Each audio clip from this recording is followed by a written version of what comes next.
Oh, I always do that. Oh, ladies and gentlemen, how we doing? Welcome to In the Room, the home edition. My name's Jason. It's nice to see you.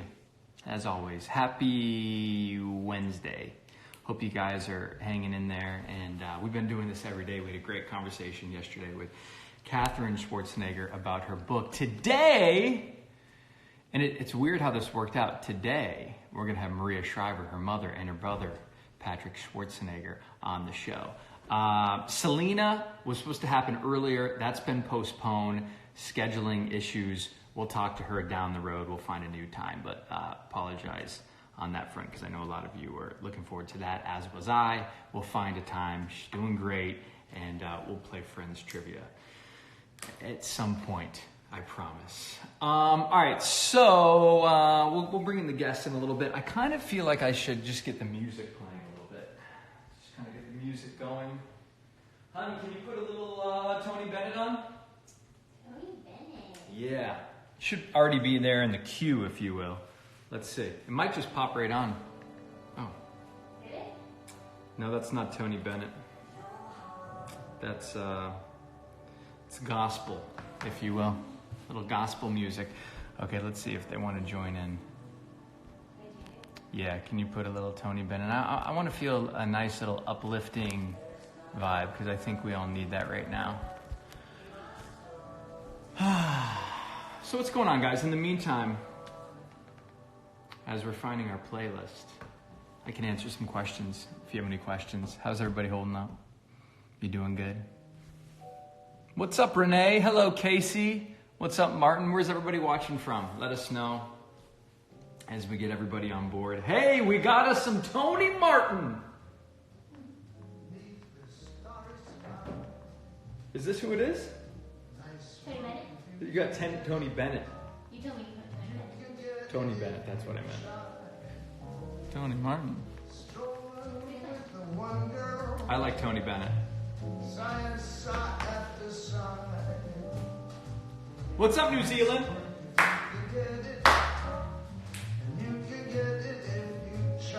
If you try.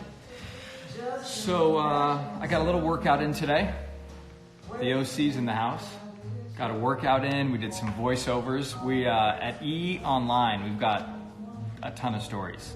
So we're keeping you entertained. And I'm doing those voiceovers from my closet. Palm Beach in the house. Hello, Kelly. Chitta, thank you very much. I appreciate that. And we've got Shelby from Alaska joining us. And we've got some great guests on In the Room, the home edition. Man, I do really miss being out in the field shooting this show. Coming off of an incredible show with Kourtney Kardashian.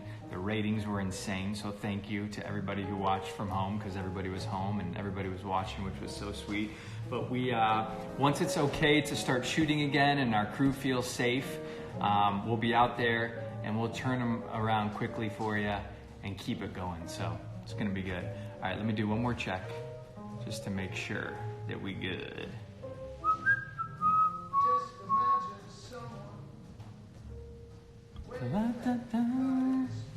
I think they're ready to go. Kat wants to know, what's the one thing keeping you and your family sane during this time? Babe? I would say getting outside at least once a day. Yesterday we spent almost the whole day outside. That has been huge. Out in the backyard has been amazing. Yeah, and just we keep music on all day. I don't know. We play with our dog. Maria. I feel like we have a lot going on. Okay, we do. Thank you, babe. Sorry, I got sidetracked. That's what happens a lot in marriage. You just get sidetracked, and she knows how to deal with me. Okay. Trying to bring everybody in right now. Give me a little request, Maria, if you're joining us. I tell you. So Instagram was down. That's why we're a little late. And I thought it was my Wi-Fi. Maybe you guys were in the same boat. And it wasn't. I went on Twitter and noticed that it was a trending topic. Okay. does it always freeze up, guys? Guys.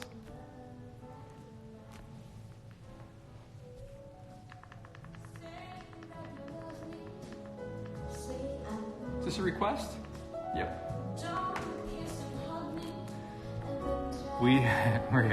We're here, you ding dong. I'm trying to add you. Oh, here we go.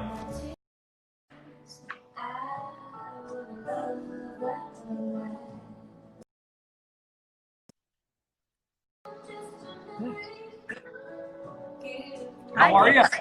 We had requested it a long time ago. We thought you didn't want to speak with us any longer. Well, because, a lot of people are watching in the room and they get excited that you're coming on, so they want to request and join in. It's a good problem to have, Pat. How are you guys? We're good. We were just in the middle of our Instagram live with Mark Groves that we do every day at 2 p.m.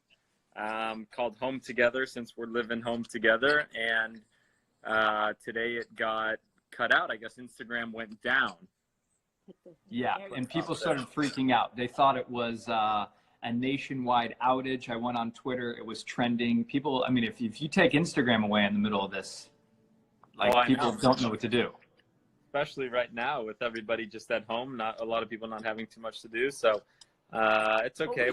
We do have a lot to do, and we're in his room. So thank you for having us. Yes, you are. Give us an MTV Cribs of your tour of the room. So this is the living room, and the table is too small and the rug's too small, so that's going to be going back. And there's a faux tree, if you will, and there's the hallway. It's pretty compelling. Where's the dog? That's what we care about. The dog, I just took the dog outside. He was being a little rambunctious, but when I do my Insta Lives, especially with you guys, I need to be fully focused. I have notes. Look at this. I wrote notes down. I haven't done any notes for anybody except you guys because I feel like I have so many questions. And we start with the ice cream shortage. Maria, what is going on at the house with the ice cream shortage? How are you keeping things stocked? First of all, I hope you're healthy. We're healthy here and feeling blessed. That's the most important thing. And cognizant that there's so many people out there that are struggling and for whom this is really a difficult time. And we feel really blessed I feel really blessed anyway, that Patrick is here living with me. My daughter, Christina, is in there, who comes over every day, socially distanced. So I feel really blessed and really cognizant of that we're all having this collective moment, but also really individual moment. So I feel like that's why this Home Together series we've been doing is something to look forward to every day that people have really responded to. And it gives us something to look forward to do every day. I think a lot of people are struggling with kind of having little kids at home to teach, right? And elderly parents. So I think, it's been a really interesting time. But for us, it's been a really great time, actually, because we're getting to spend time together. And but I think for so many people it's a tough time, but we have enough ice cream, in answer to your question, to get us through for however long this lasts. Another day. No, for as long as we need. Hold on, let me I'm gonna put this on Maria bought a little tripod. She's becoming an influencer, so let me bring it over because people are saying my hand is too shaky and I'm not keeping it still, so let me put this up here. Maria, you're an influencer now. Wow. Yes, there we go. There you go. Wow. I'm very Patrick's back in his hat. I guess I'll take it back off. Very excited that I've graduated to that level. I love what you guys are doing with the Home Together series. You've had some really great guests. I've caught pretty much every single one. And yesterday, Jennifer Gardner, which was, it's something like 70,000 people tuned into that. You had Ed Milet, who's an incredible entrepreneur. And I learned so much because I'm not like a really business savvy guy. But I'm curious what your takeaways have been individually from the conversations that you've had. Yeah, I think that we tried to now kind of go in the beginning of our Home Together Instagram lives and give a little takeaway that we both kind of got from the the person before, or the session that we did before, and kind of an underlying theme that a bunch of people have had, and their advice has been, is to keep a routine, to kind of hack your mind into having a predictability, because so many of us right now are struggling with the idea of being home, having to work from home. Maybe you don't have any work now and you're at home with your significant other or whoever else, and trying to kind of create that sense of normalcy when nothing at all that's happening is normal. That's been something that I feel like everybody that we've talked to has continued to push through and had something each and every morning, whether that was like, someone that was getting up and having their morning coffee, going on there, doing their workout, getting dressed for the day, brushing their teeth or making their bed to start their day with a form of success, just little nooks and crannies they've done. And that's something that I think I've taken away from the variety of people that we've talked with. Another one is kind of giving back, kind of showing how impactful you can be during this moment, and turning that idea of feeling hopeless into being helpful. And no matter kind of what situation you are in right now, you can always find a way to be helpful towards other people. And so many people right now are struggling in so many different ways. And a simple text or a call to them of helping out or reaching out goes a long way. Financial donations go a long way.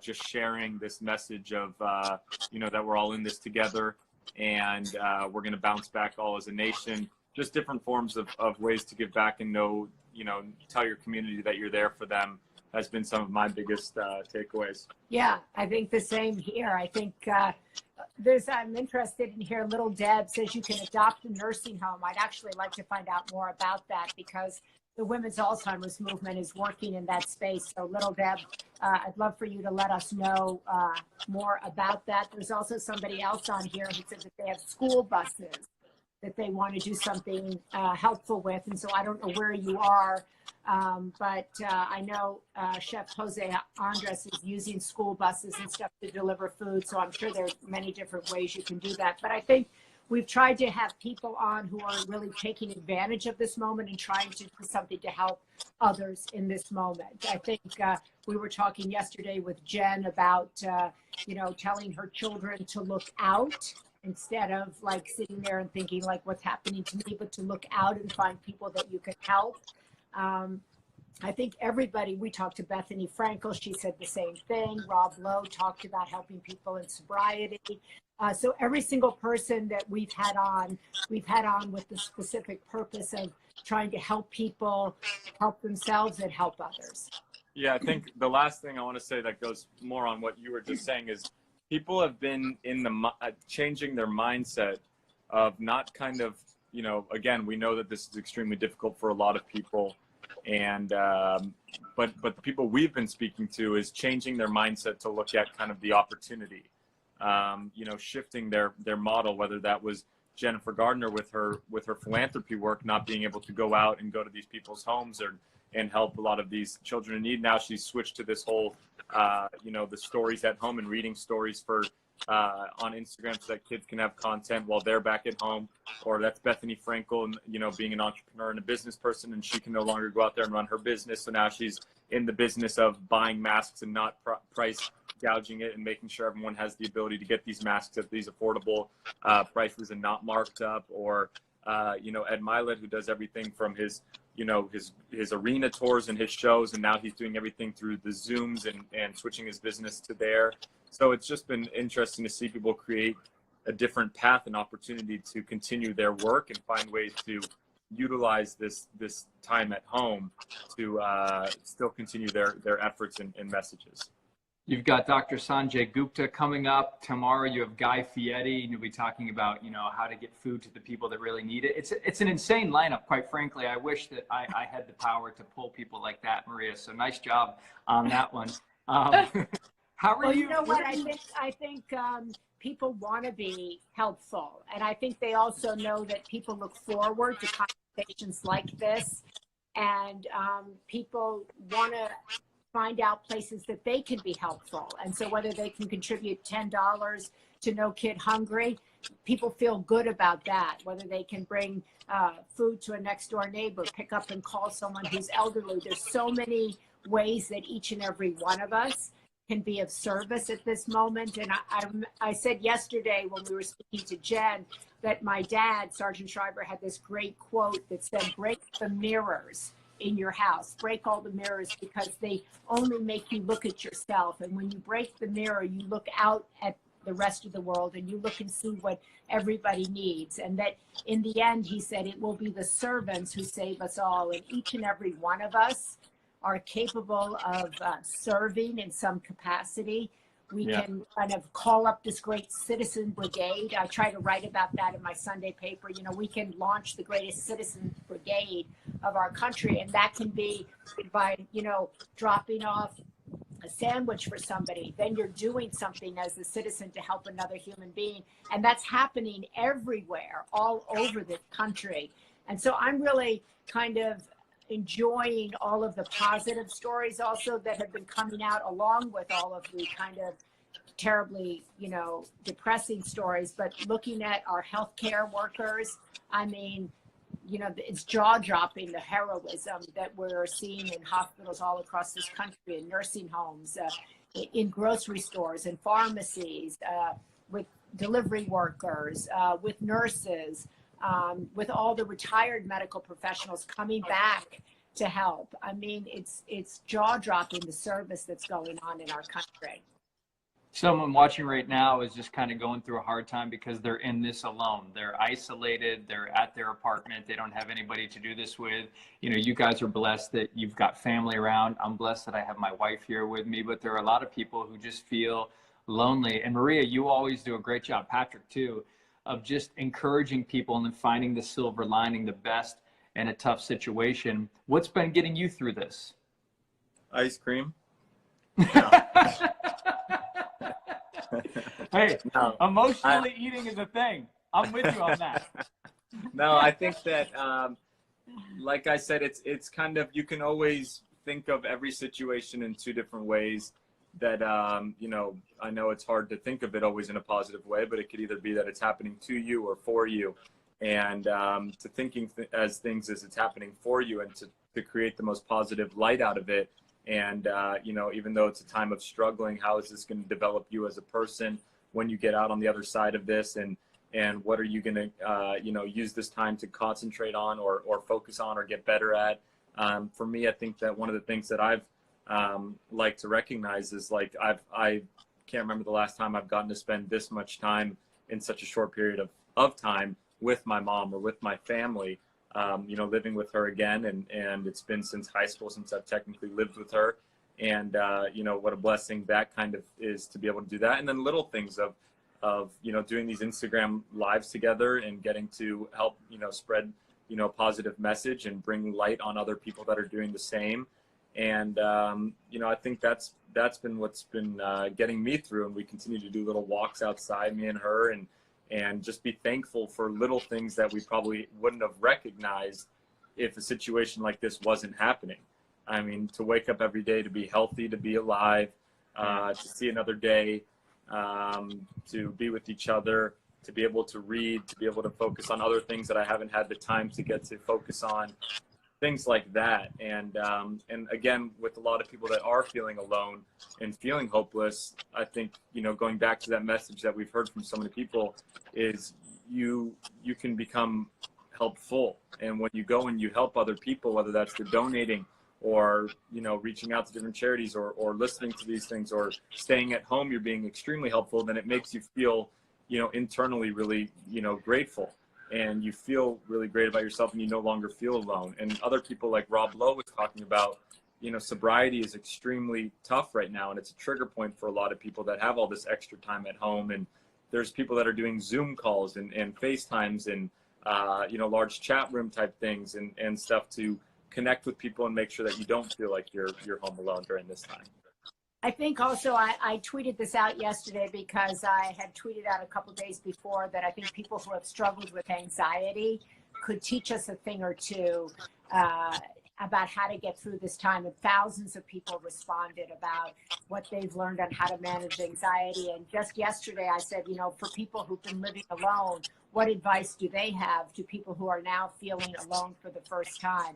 And Patrick just mentioned moving back into the house with me, and I've been living alone for the last several years. And I think one of the things, if you are living alone, it's important to have a routine. It's important to have something that you do in the morning. And if you were going to work, to try to break up your day into bits. That's another thing that Ed Milet talked about, is trying to look at your day in 6-hour increments. And some people like to look at it in 1-hour increments, and then do something to organize yourself at night. Because I've often talked to people and they find if they're alone, the night to be really challenging. And I have found myself that when I was living alone, I went upstairs to my bedroom and just was in my bedroom, as opposed to wandering around in a house feeling alone and then being alone. But I recognize that there are millions of people who are alone and feel alone. And that I think one of the things about this Instagram and Facebook and other things is that you can feel a little less alone when you can go on and someone responds to your message, or someone sees you. And also the other thing I've learned about when you're alone is you have to also make an effort. You have to pick up the phone. You have to, and then somebody may say, well, I have no one to call. And then the other side of that is there are so many groups now that have come together, around all sorts of things: a love of cards, a love of knitting, a love of crocheting, a love of yoga, spouses of military people, all these kinds of groups where you can find some form of community. And I think, many women who dealt with kind of emptiness can teach us, I think, and dads who dealt with emptiness can teach many people right now what that is like to all of a sudden find yourself alone. And you have to learn to enjoy your own company and learn to like yourself. A lot of people watching right now have incredible advice. Turning on some music, making a chicken pesto sandwich. From their bookends, all the things that are kind of giving them joy and giving them comfort in this time. Maria, did you ever think that you'd be able to spend so much time with Patrick and kind of become like the Ryan Seacrest and Kelly Ripa of philanthropy on Instagram Live? Oh my God. What a special thing. I started this thing by becoming an influencer. Now I'm becoming like, Ryan Seacrest and Kelly Ripa. That's great. So I look at, I love having Patrick here. I feel really unbelievably blessed with, these 4 great, extraordinary human beings who I get to call my children.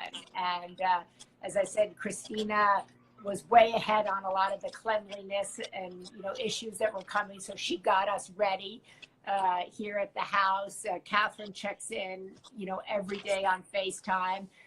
His brother Christopher is in Ann Arbor and said to me last night, gosh, I feel like I'm kind of in a bubble here. I live with 20 guys and we're kind of like rolling along. I said, well, stay in the bubble then.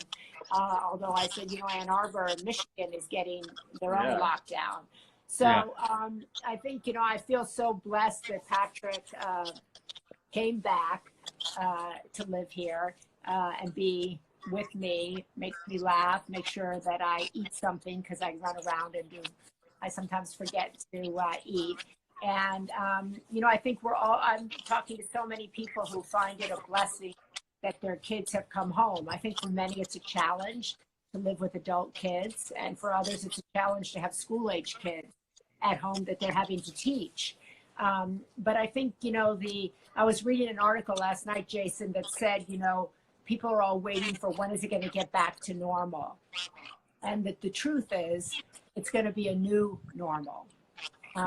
And that we're all going to be different people coming out of this. And that in many ways, this is a great spiritual moment as well. And it gives each of us an opportunity to think about, how do I want to live my life? There's a great Hopi poem that asks all those questions, how do I want to live? What do I really need? Who am I in community with? Who's tending my garden? Are there courageous people around me? Who is on my team? And I think these are questions that we can all ask ourselves now as we are in this period, but also who do we want to be when we come out of this period? Yeah, I found myself today just, you know, a little in my head about the situation. I'm a pretty social guy. I like to see my friends. I like to be out and about. And this is the least we can do is stay home for everything going on right now. But for the first time in a while, I kind of just walked in the backyard and, you know, prayed for our country, our world, what's going on, our hospital workers, doctors, nurses, people delivering, you know, food to us just to keep this country going right now and the world going. And it really helped me. It helped give me perspective. And it was just an incredible way to kind of feel spiritual growth in this time. And, you know, I've known you guys a long time, and I'm always struck at how normal your family is, whether it's, you know, playing charades at the house or just, you know, family meals. You're big on that. You know, you were the first one who taught me, Maria, to bring everybody together at a dinner table. You stack cell phones on the table, and the first person to touch that cell phone probably has to either clean the dishes or buy dinner the next time or something. But there's so many great things I've learned, you know, through your family, and you've raised incredible kids. I mean, Patrick is the best of the best. Christopher, Christina, Catherine, I mean, literally so many of your kids are well behaved, and that's not always the case considering how, you know, fame is for a lot of people. Has there been one thing, this constant in raising children, that's really helped you, and that's why they've turned out this specific way? Well, I think their dad and I were very much on the same page when they were little. He was strict about certain things. I was strict about certain other things. I was always really strict about manners. I grew up with parents who really demanded respect, expected you to stand up when they walked in the room, expected you to look them dead in the eye, to thank them. So I was taught kind of old school manners, and that's really important to me, that the kids are well mannered. Their dad was really strict about their laundry and making beds, and but I think we were both expected them to have a work ethic. We both expected them to be good people and to you know, give back to their country and their community. I was certainly raised with that, and I think that was I remember when Arnold first came into our family, my parents were like, well, where's your volunteer activity? What is your service? And he was like, and so I think, you know, I was raised with that at a very young age. And obviously he's gone on to do tremendous acts of service and does all kinds of things. But I think that was, and I think I was also raised with an expectation that you'd be very loyal to your family, and that I have 4 brothers, and my mother said, you know, you have to get along with your brothers and you have to get along with their wives. There's no if, and, or buts about it. So I always say that to the kids, you know, you don't have to always like each other. You can fight, but you know, your siblings, you know, the 4 of you kind of, they were raised tight,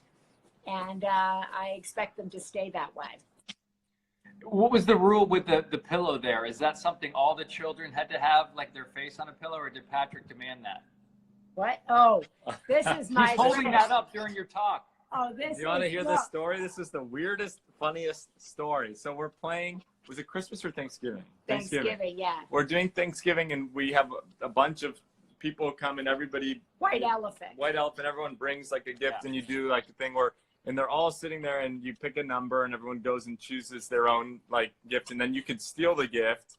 So it's the best spot to be is either number 1 or the last person, really, because then you have the best advantage to see what everyone gets. And it was my turn, and I went and to pick something up, and like I went through the packages, and I picked this little box up, and I opened it, and it ended up being a pillow of myself as the gift that I chose. Now, Suzanne Todd is the person who made that, and everybody was dying. They were like, of course you would choose your own pillow and everything. I gave it to Abby for Valentine's Day. That was my gift. Yeah, really. That was your re-gift? Yeah. But such a good boyfriend. You know, before you guys go, and I appreciate you hanging with me this entire time, we've been inundated with so much content on social media, on television, But, you know, people who follow In the Room, especially, you know, this is E, and they care about celebrities and what they're doing. And I've seen so many great moments in celebrities giving back and reaching out and encouraging people. And I just saw, you know, just a few days ago, your friend Hoda Kotb tear up, because as a journalist, you know, a lot of times you have to keep the emotion in, because you got to deliver the news, you got to bring it to the people, and you got to pull it together. But to see that moment was so special for me as a friend of hers and as a viewer. I'm curious what your takeaway was after you saw that. Well, it was funny because Hoda has been one of our guests on Home Together. And the day before that happened, she was cheering up over Drew Brees giving $5 million to New Orleans, right, or to Louisiana for their efforts. And she's a big Drew Brees fan, a big New Orleans fan. And we had asked her that, or one of the questions that at Home Together, people had said, how does she stay so optimistic and so upbeat all the time?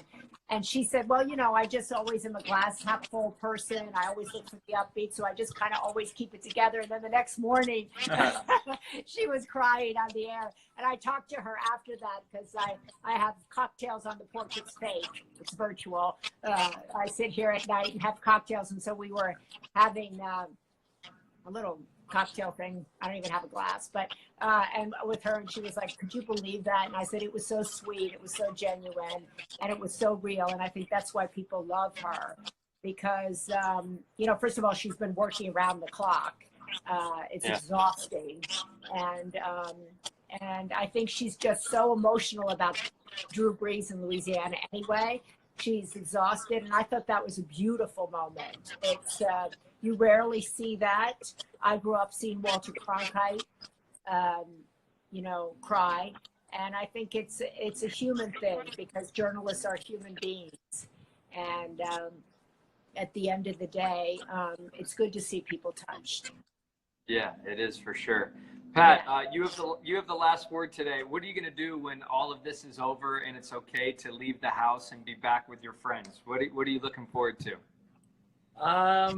I guess I'm just looking forward to seeing my friends. I mean, I really haven't gotten to see any of them and stuff. We FaceTime, but I think just hanging out with all of us and getting to catch up and doing things kind of outdoors, probably going to the beach or do a hike, or I don't know, something that we probably won't be doing for the next month or two, or however long this lasts. So, but I'm like you, man. I'm a social person. I like to hang out with all my friends and see everybody. And I live with a bunch of my friends, except for right now I'm back with my mom.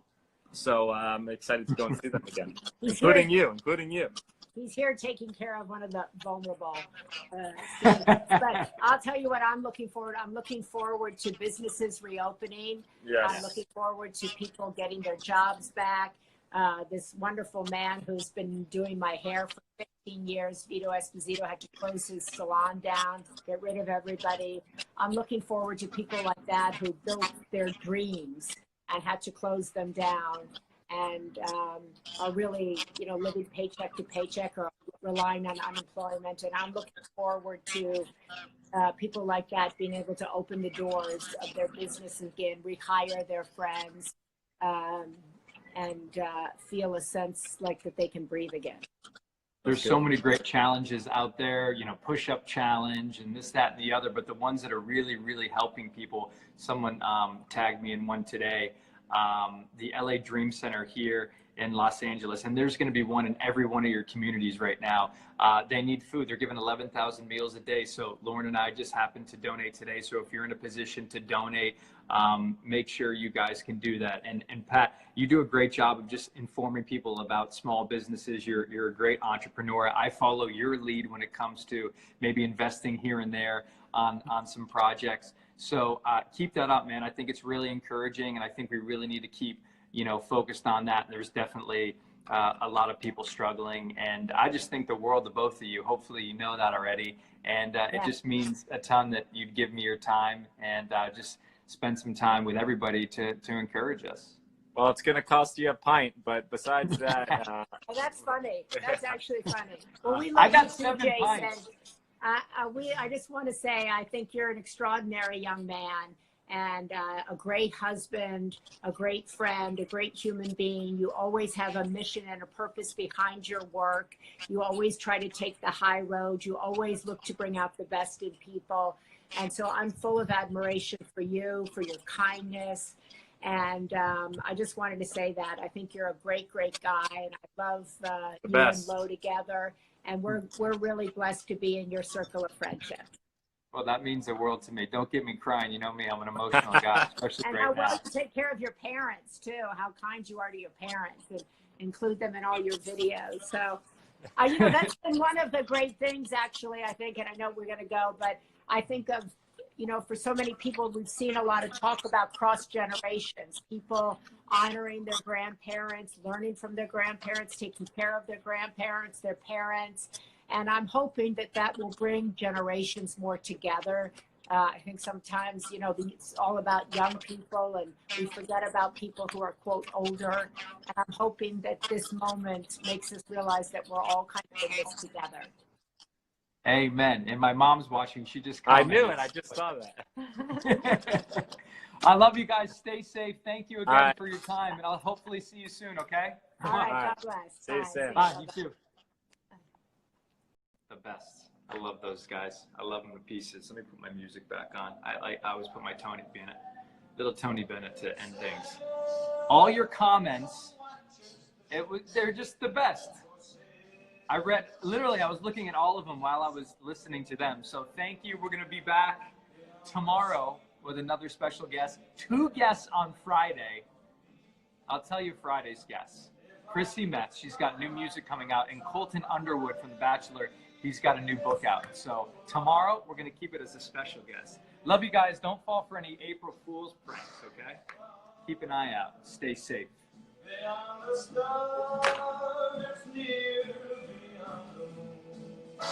Love you, Mom. Thanks for watching. Love you, Dad.